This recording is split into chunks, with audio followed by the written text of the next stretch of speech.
Welcome to another episode of 123 Credit Tea, where we gossip about everything credit. My name is Frances, credit expert and senior credit consultant with 123creditconsultant.com. All right. So today we're going to be talking a little bit about trade lines. You guys like to purchase trade lines to help you boost your credit, to do all kind of stuff with your credit. I'm sure you've heard about trade lines on Facebook, Instagram, social media, YouTube, Google, everywhere. Everybody's talking about trade lines to help you boost and build your credit. So we're going to talk a little bit about that. We're going to talk about what a trade line is, what it's not, what authorized users are, and we're going to talk a little bit about what happens if you get a trade line to build your credit from the wrong person.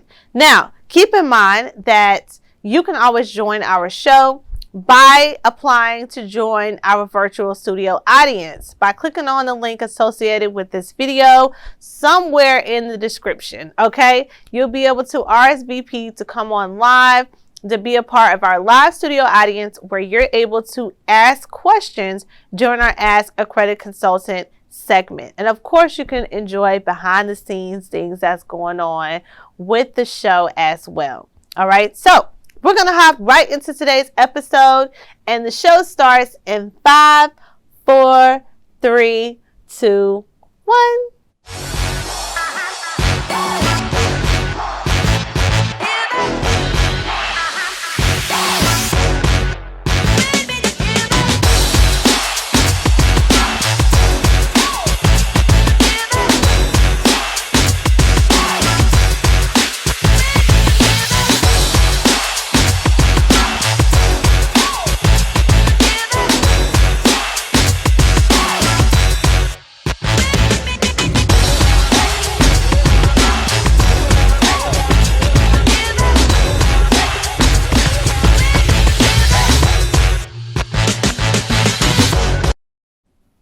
All right, so we're talking about trade lines. And before we hop into the topic, of course, we have to do our credit news segment, where we're going to talk about a recent news article related to today's topic. So today we are looking at an actual article from the FBI New York division, where we were looking at 18 people charged in an international $200 million credit card fraud scam. And in the scam, they talked about how the people that were associated with this scam actually sold authorized user trade lines to people to help them build their credit. So what exactly is a trade line? A trade line is pretty much another name for an account, okay? The people just use the word interchangeably to make it sound or hype it up or make it seem like it's something different than what it is. But the word trade line really just means account. But when people use the term trade lines, they're usually talking about an account that you have to pay to be a part of. So if someone says, do you want to add a trade line to your credit? More than likely they're asking, do you want to pay for you to be able to get access to this credit line? So trade line is just basically another word for an account, right? Now, let's talk about what a primary user versus an authorized user is. So you have a credit card. Let's say I wanted to add you as an authorized user on my credit card. Highly unlikely, but let's just use that as an example, okay? Very unlikely, actually. Don't ask me. Let's start off right there. Don't have trade lines available. Don't sell trade lines. We don't do any of that. Okay. But we're going to roll with the scenario. Okay. So let's just say that I wanted to add you on one of these cards. Okay. I was about to tell y'all how much the limit was, but we're going to bypass that. But let's just say I wanted to add you to help you improve your credit. Maybe you never had credit report before. Maybe you can't get approved for credit, and you want to skip the struggle of being denied or going with a secure credit card by getting a higher limit credit card. So what happens is, as a primary person of the account, I would just call the credit card company and say, add such and such, whatever your name is that you're watching, to the credit card. And they will say, okay, what's their first and last name? What's their date of birth? And sometimes they may even ask me the last four of your social. What they will do is send you a card in the mail with your name on it that you can use to spend to go shopping or do whatever it is that you want to do, okay?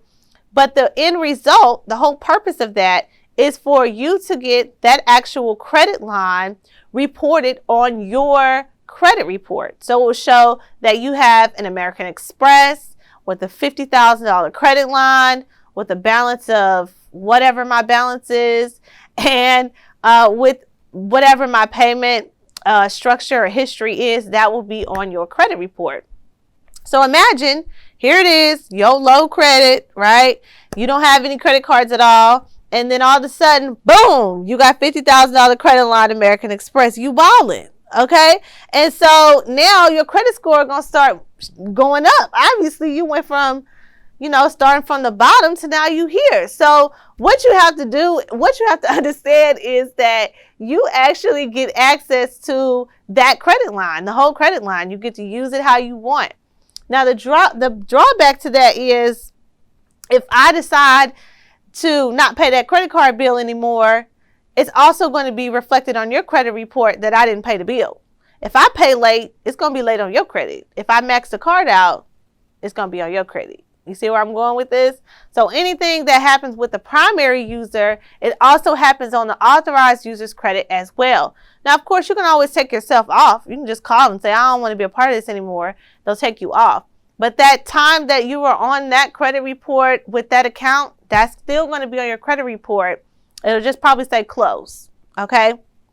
Now, if you're an authorized user and let's say my account goes to charge-off status, goes to collections, or I get sued for that account, that also is going to be equally happening to your credit as well. So you want to be careful who you do this whole authorized user process with. You want to do it with close family, real close family. Okay, like immediate family, like your people, not your cousin them. Okay, like your mama, maybe your baby mama. I don't know, depending on your relationship. Maybe your baby daddy, depending on your relationship. Your wife or your husband, yeah, of course. I guess depending on that relationship too. I don't know. I ain't in y'all life, but what I would say is do it with a close friend or family member that is going to be responsible from the primary user perspective and from the authorized user perspective. It has to be a lot of trust going on from both sides, okay? So if the primary user done lost their job, or they about to lose their job, or they bad with money, or they maxing out their card, or they're not paying, it's not beneficial for you to be a part of their credit card as an authorized user. Maxed out credit card, paying late, all that stuff is going to reflect on your credit too. You might as well just start off with a little 500 rinky-dink limit and start from there. Then to be having month after month late payments on your credit report because of somebody else. Okay? So don't get caught up on getting added on a $50,000 card, but the person maxing it out and paying late. You could be doing better with a $200 credit card, paying on time with a low balance. Okay? So don't play yourself thinking the more the limit, the better it is. No, it's based off of how you use that card. And clients who are enrolled in our credit improvement service, they learn these different techniques and these different things that we talk about as we go throughout the program. They work one-on-one with the credit consultant, and we teach them different things about credit, how to use the card, how it affects their credit, and different things like that. So it's not just us sending disputes out on your credit. You're also learning about credit as you go. So we talked about primary user on a credit card. We kind of talked about an authorized user on a credit card. Now let's talk a little bit about how that works into trade lines. So let's say you met a random person, or you went to some website, or maybe you went on Craigslist. I don't know why you'd be on Craigslist trying to get credit help, but let's just say you did that, okay? Don't go on Craigslist, but let's just say you did, or just word of mouth, okay? And you ended up seeing someone says they can add you on a $50,000, $100,000, whatever, credit card for a fee. So they may say, hey, I'll add you on for $1,000 fee. I'll add you on for a $5,000 fee. That is considered pretty much purchasing a trade line, okay? That is not necessarily what the purpose was for the authorized user for credit card companies. So they don't actually want you to sell access to adding people to the credit card, okay? That I'm not going to speak to the legal part of it, okay, because I'm not a lawyer and I like to stay in my lane, okay? So law is not my lane. But what I will say is that think about this. If you have someone that adds you on a credit card that you don't know, you paid them $1,000, how are you 100% sure that that person has not added you onto a stolen credit card, or a credit card that's not your or not theirs, or a credit card of somebody else's? Okay, when we're talking about the fraud case that we put up during the credit news segment, that's pretty much what happened. They were adding people, they got access to this huge credit line using someone's stolen identity, and then they were charging folks to be added on as an authorized user. Well, guess what happens when the feds are coming to knock on the door, okay, and they're coming to see how these people's identity got stolen. They're pulling up the credit card records and they see your name on there as authorized user. They come and knocking on your door too, okay? And like I said before, bad credit is not really worth jail time. It's not that serious, y'all. Just do it the right way, okay? It's really not that serious. There is no shortcut that works. If it was a shortcut, then I would know about it, okay? And that's not one of them. So if you want to know what the shortcuts are, of course, you can schedule a consultation on our website, become a client, and we'll be able to kind of give you more information about what would work best for you for your specific situation without jail. That's the best way I can put it. Okay, so we talked about primary user, we talked about authorized user, we talked about trade lines, and we talked a little bit about what happens when you get paid for trade lines, especially with the wrong person. Now, if you want to get approved for credit and you're having issues getting approved because you have bad credit, there are a bunch of different companies that will give you access to a credit line even with a low credit score. Now, keep in mind, you have bad credit, okay? So these companies don't trust you. They're looking at your credit report. They see you didn't give American Express their money back, or they see that you didn't pay a $200 light bill, okay? So they're not really going to be excited about giving you access to credit. So to help them minimize their risk, they're going to ask you for a down payment. They're going to ask you for a security deposit, and it's not going to be on, the best interest rate or terms, okay? That's just the game. That's just what it is. You're in a situation right now that you have to prove yourself in order to get access to better credit lines, no down payments, and low interest rates, okay? So you're going to have to put some money up in order to prove that you are going to do what it is that you say you're going to do. Now, the benefit here is hopefully you're not getting a credit line that's, a secure credit line that's a lot of money. Just put a couple $100s down and prove yourself over the next 6 to 12 months while you're fixing your credit, and you'll be good to go, okay? So we're going to move on to our next segment of the show, which is our Ask a Credit Consultant segment. This is where I get to answer questions from our live studio audience and from our social media followers. Now, if you want me to answer your question, all you got to do is follow us on social media. 123 Credit is our social media on all platforms, and use hashtag Ask a Credit Consultant.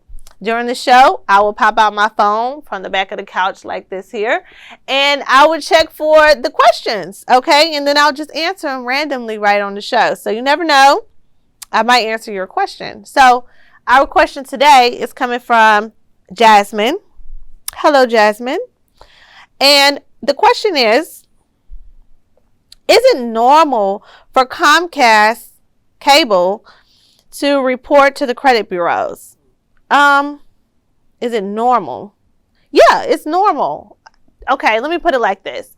Your utilities, like your credit card, your Comcast, your Dish Network, your internet bill, your household utilities typically do not report on your credit monthly unless you go delinquent. So if you stop paying, if you forgot to return the cable box when you moved out your old apartment, if you forgot to, pay the last month's bill at Verizon Wireless, they're going to put the unpaid balance on your credit report. And that just lets other creditors know that you did not hold up your end of the bargain to pay according to whatever contract it is that you signed with them. So is it normal? It's absolutely normal for them to do that if you are delinquent. Now, I'm not aware that they are reporting on everybody's credit from a month-to-month basis for people that pay on time, but I know for sure you can see them on your credit report if you haven't paid the last month's bill or if you owe them a balance. So thank you for your question. Hopefully that was helpful to you, and continue to watch the show. Alrighty. So, of course, I got to let y'all know my disclaimer. Okay.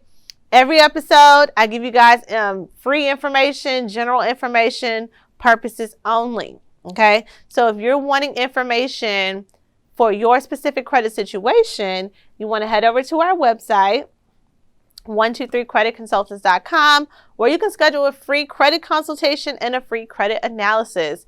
If we feel that you are a good candidate for our services, then we will offer you an opportunity to enroll at that time.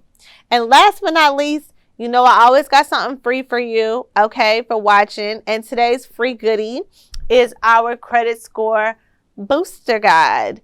Our credit score booster guide has been able to help people improve their credit score anywhere between 50 to 100 points, okay? So to get your free copy, all you have to do is go over to our website, 123creditconsultants.com/credit guide to download your free copy. All right. Well, thank you guys so much for tuning in, and make sure you like, subscribe, and comment to continue to support the show. We really appreciate it. Thank you so much for watching, and I'll see you next time. Bye.